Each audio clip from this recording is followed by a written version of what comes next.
Méditons avec le pasteur Ertis. Méditons avec le pasteur Ertis. Le lecteur de la Bible 2019 ou le pain du jour 2019 nous amène à Romains. Nous allons méditer sur Romains, chapitre 1er, du 1er au 7e verset. Mais avant cela, nous devons prier.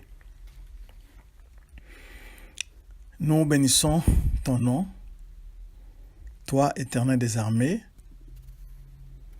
toi qui es le Dieu incomparable, le Dieu très haut, qui a un plan merveilleux pour chacun de tes enfants. Sois exalté à jamais, au nom de Jésus-Christ. Amen.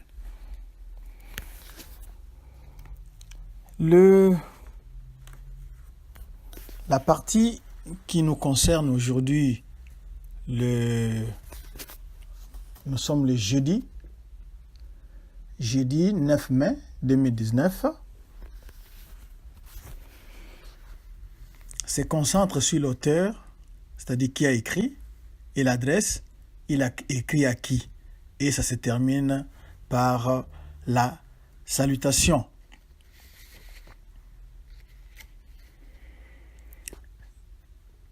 L'auteur c'est qui? C'est l'apôtre Paul. Ici, il dit serviteur de Jésus-Christ. Serviteur ici vient du grec doulos, un serviteur, un esclave. Paul est esclave volontaire de Jésus-Christ parce que au 1er siècle, l'esclavage régnait. Et c'était un esclavage forcé. Mais ici, Paul est esclave volontaire de Jésus-Christ. Il appartient à Jésus-Christ. Il a été mis à part pour annoncer l'évangile. La lettre ici, il écrit à la fin de son 3e voyage missionnaire, probablement à Corinthe, avant d'aller amener les fonds de la collecte des églises. Les églises avaient levé des fonds pour soutenir l'église de Jérusalem. D'après Actes 19, 21 et Actes 23, 20, verset 3, là nous pouvons avoir de plus amples idées sur les lieux où il a écrit. Ici, Paul ne se voit pas comme un grand théologien ou un prophète, mais lui, il est un simple serviteur de Dieu, un esclave de Dieu. Et l'évangile qu'il va nous annoncer avait été promis auparavant de la part de Dieu par ses prophètes dans les Saintes Écritures. L'évangile ou la bonne nouvelle. Paul est un messager spécial qui annonce la bonne nouvelle. C'est ça, évangile égale bonne nouvelle. Et la bonne nouvelle ici, ça faisait référence au succès récolté ou obtenu dans la bataille. Nous savons que notre bataille en tant que chrétiens nous oppose à Satan et à ses serviteurs. Alors, Paul nous amène la bonne nouvelle qui annonce les succès dans cette bataille. L'objet de l'évangile ici, ou de la bonne nouvelle, ça concerne le Fils de Dieu, né de la postérité de David selon la chair et déclaré fils de Dieu avec puissance. l'évangile ici, nous voyons qu'il y a deux faces. La face humaine de Jésus-Christ, qui est issue de la postérité de David, du roi David. Et on ne nous dit pas que Jésus-Christ est devenu le Fils de Dieu avec puissance à cause de la résurrection. Non. On nous dit il a été déclaré. Déclaré, c'est différent. Il était déjà Fils de Dieu, mais c'est la résurrection qui l'a révélé. C'est la résurrection qui l'a révélé. La résurrection apporte la preuve que Jésus-Christ, notre Seigneur, est Fils de Dieu. Le Messie devait être à la fois le Fils de Dieu et issu de la postérité de David. Et Jésus-Christ remplit toutes ces exigences. Nous voyons que l'Ancien Testament pointait vers Jésus-Christ, annonçait Jésus-Christ. Et Paul s'appuie sur ce que les prophètes de Dieu avaient annoncé dans les Saintes Écritures. Au verset 5, la grâce d'être apôtre, c'est-à-dire envoyé, lui vient de Jésus-Christ lui-même. Ce n'est pas lui qui a choisi d'être apôtre, ce n'est pas lui qui a choisi d'être messager, mais cette grâce vient de Jésus-Christ lui-même.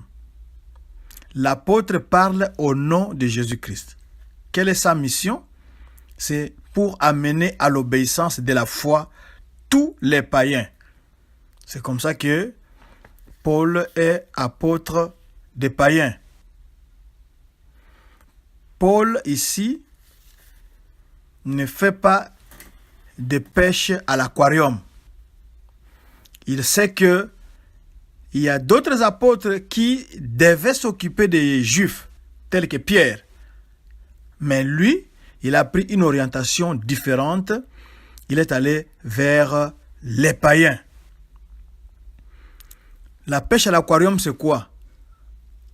Vous savez, un aquarium, c'est un endroit où on élève, on garde des poissons qui sont vivants, tels qu'une église. Quand vous allez prendre des chrétiens d'une église et vous les amenez à une autre église, vous n'êtes pas en train d'évangéliser. Vous êtes en train de faire la pêche à l'aquarium. Mais nous voyons que, puisqu'il y avait des apôtres qui s'occupaient des Juifs, Paul, lui, il est parti du côté des païens. Et au verset 6, on nous précise qui sont ces païens-là. Ces païens, ce sont les Romains. Les Juifs divisaient l'ancien monde en deux parties. Il y avait d'une part les Hébreux, d'autre part les païens ou les gentils. D'une part, il y avait les Juifs et d'autre part les non-Juifs. Quand vous êtes non-Juif, pour les Juifs, vous êtes un païen. C'est ça la définition du mot païen ici.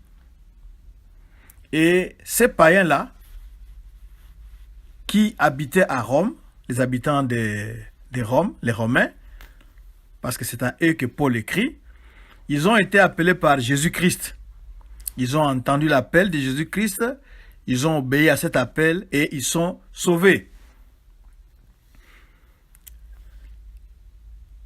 Ces habitants de Rome, ils sont aimés de Dieu. Ils ont été appelés à être saints. Un saint, c'est celui qui a été mis à part par Dieu. C'est la définition du mot saint que vous allez comprendre ici quand vous allez entendre le mot saint dans l'épître aux Romains. Ce sont des gens qui ont été mis à part. Des gens qui sont en Christ, qui ont été mis à part. Et au verset 7, nous voyons les souhaits et les vœux de grâce et de paix de la part de Dieu le Père et de Jésus-Christ. C'est comme ça que l'apôtre Paul termine cette introduction, cette partie introductive. C'est-à-dire que la grâce, c'est la cause et la paix, c'est l'effet de la vie en Jésus-Christ. L'on devait se tenir à cette époque-là à Rome, on devait se tenir dans la grâce et la paix à cause de l'environnement mondain de Rome. Rome, ce n'était pas une ville chrétienne, c'était une ville païenne, avec tout ce que cela signifie. On adorait des idoles, il y avait tout ce que le monde pouvait offrir. À cette époque-là, c'était une grande ville, une grande capitale. Et pour évoluer dans cette ville-là, les chrétiens avaient besoin de la grâce, c'est-à-dire la cause, et cette cause-là, la grâce-là, va produire la paix de Dieu et de Jésus-Christ. La grâce et la paix sont aussi les résumés de son message. Le travail de Dieu par les canaux de Jésus-Christ, la grâce, amène le peuple dans une relation harmonieuse avec Dieu et les autres. C'est ça, la paix. Donc, il a juste posé les bases de ce qui va suivre. Que Dieu vous bénisse. Nous allons remercier Dieu pour la bonne nouvelle qu'il nous donne et l'exemple de Paul qui s'est fait esclave, serviteur, doulos de Jésus-Christ. Seigneur, merci. Nous sommes très heureux d'écouter cette bonne nouvelle, la bonne nouvelle de Jésus-Christ qui nous a donné la victoire. Il a été déclaré Fils de Dieu avec puissance selon l'esprit de sainteté, c'est-à-dire selon l'Esprit Saint. Nous sommes contents de lui appartenir et nous souhaitons que d'autres aussi lui appartiennent pour ta seule gloire. Au nom de Jésus-Christ. Amen. La méditation est à retrouver dans www.eglisedoxadeo.com. Cliquez dans Sermons, allez dans le blog pour trouver la méditation et d'autres ressources. Que Dieu vous bénisse.